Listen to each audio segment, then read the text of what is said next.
Wow. Thanks to all of you. Thanks for having me here. I'm happier than a hippie at Zuccotti Park on Free Hash Brownie Day. I usually say I'm happier than Helen Thomas at a Hamas rally, but I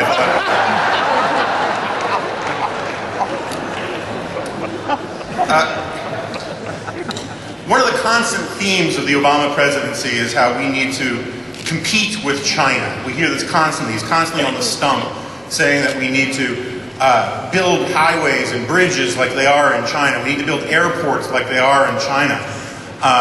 He says that if you go to Beijing, they have the best airports in the world, which always sort of reminded me of when Richard Nixon said that it was obvious the world was overpopulated because everywhere he went he saw huge crowds. Right? If you fly into Beijing, yeah, they're going to have a really nice airport, but what you're not going to see is maybe the 20 to 40 million Chinese people who live in caves, literally live in caves. You're not going to see the hundreds of millions of Chinese people who live on $1 or $2 a day.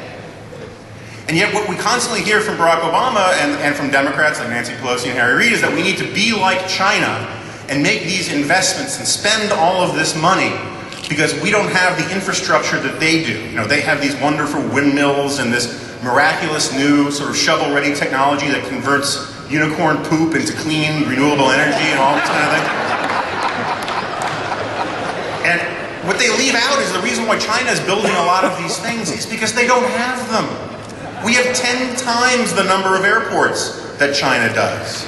We have hundreds of thousands of miles more railways than they do, and yet you still have Joe Biden out there talking like that weird guy in the cafeteria on Lime Jello Day, talking about how we need to have more trains out there. But you can understand the frustration. Barack Obama came into office believing, as he once put it in an interview, he says, I actually believe my own, and this is a family-friendly audience, well, I'll just say, he said, I actually believe my own BS.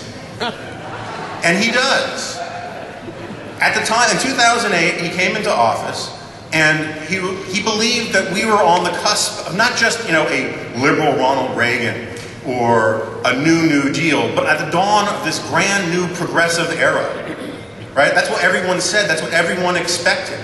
He campaigned in Berlin, which I'm still trying to figure out. And he had this whole routine, people of Earth, stop your bickering. I'm Barack Obama. I am here to help. And then he was going to ride the crest of this new progressive era, which involved spending money like you wouldn't believe. I used to say under George W. Bush that he spent money like a pimp with a week to live.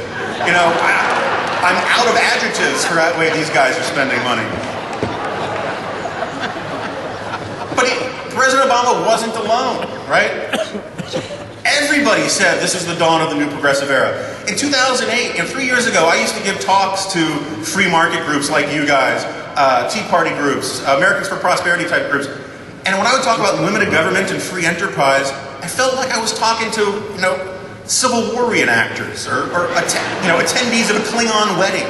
We were so out of the times, out of the spirit of the age, where everyone knew that this was a new Deal was on the rise. All the political scientists have been saying, the liberal political scientists have been saying for 50 years that during a time of economic crisis, the American people rally around statism, rally around big government, rally around more spending, more handouts, and all of the rest. Everyone expected that to come. All the smart people, all the brilliant guys at Harvard and all the rest. The one thing they didn't count on was people like you.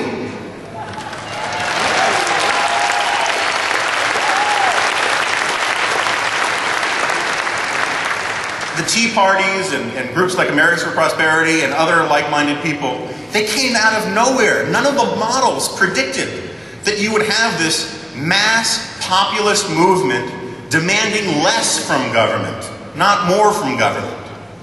It fundamentally transformed the debate in Washington. It fundamentally transformed the debate in Congress. The Tea Parties were, I like to say, they were sort of like a stem cell therapy for the Republican Party. They helped the party regrow a spine.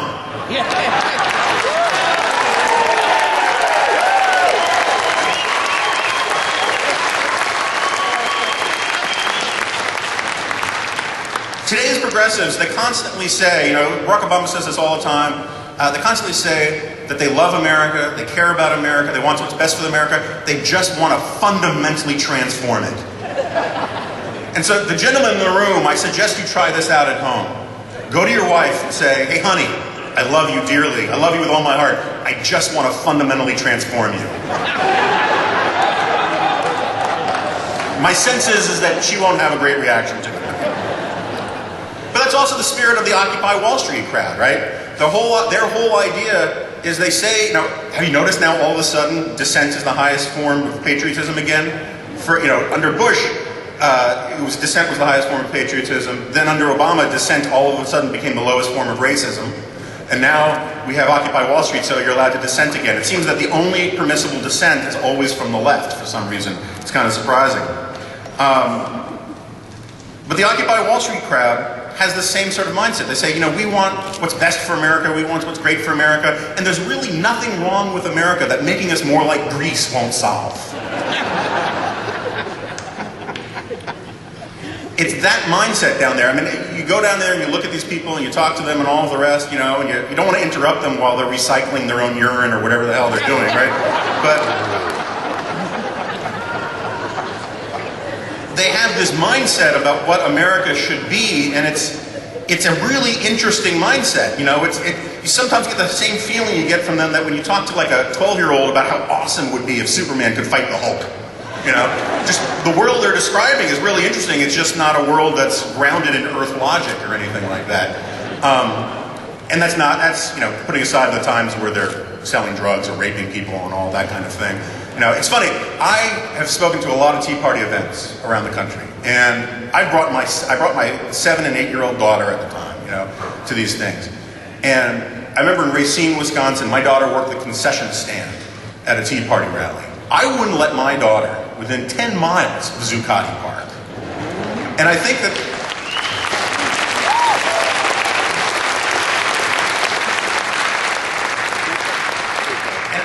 I think, there's a lot, there's this incredible sort of clicking our ruby red slipper heels together a bunch of times, this is the left-wing Tea Party, this is the left-wing Tea Party. The media is desperate to turn this into something that it's not. At the end of the day, the American people are going to recognize what this thing is. You can't say you're for the 99% and then close down one of the largest ports in the world where working class, blue-collar people make a living, right?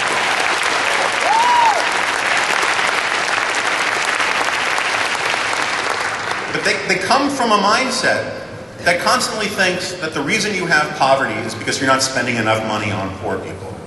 Right? That is the entire mindset they come from. They ask, why is there poverty in the world? And this is one of the dumbest questions you can ask. You have to be too stupid to be a spell checker at an M&M factory to think this is a good question. W?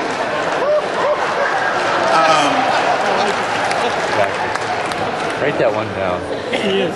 The only relevant and important question isn't why is there poverty? It's why is there wealth?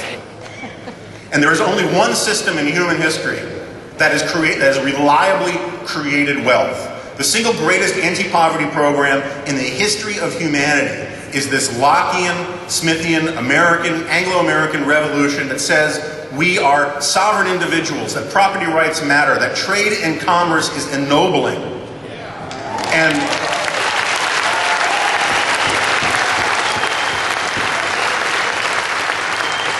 there's a lot of pessimistic talk out there. People are bummed out about a lot of different things and all the rest. But I am far more optimistic today because of people like you and the progress that we've made than I was in 2008.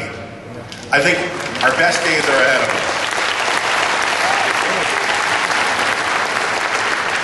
The challenge going forward, it seems to me, is to keep them honest. And who do I mean by them? I mean everybody. I mean Republicans. I mean Democrats. I mean Congress, whoever controls it.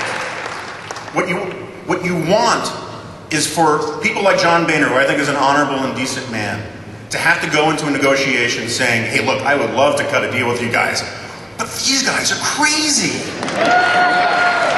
Right? And if they're going to call you terrorists for it, Well, shame on them, but you wear it like a badge of honor.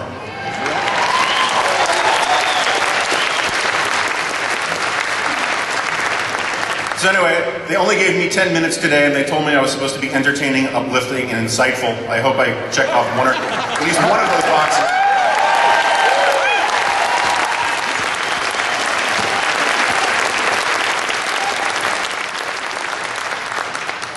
Keep up the good work and keep hope alive. Thank you all very much.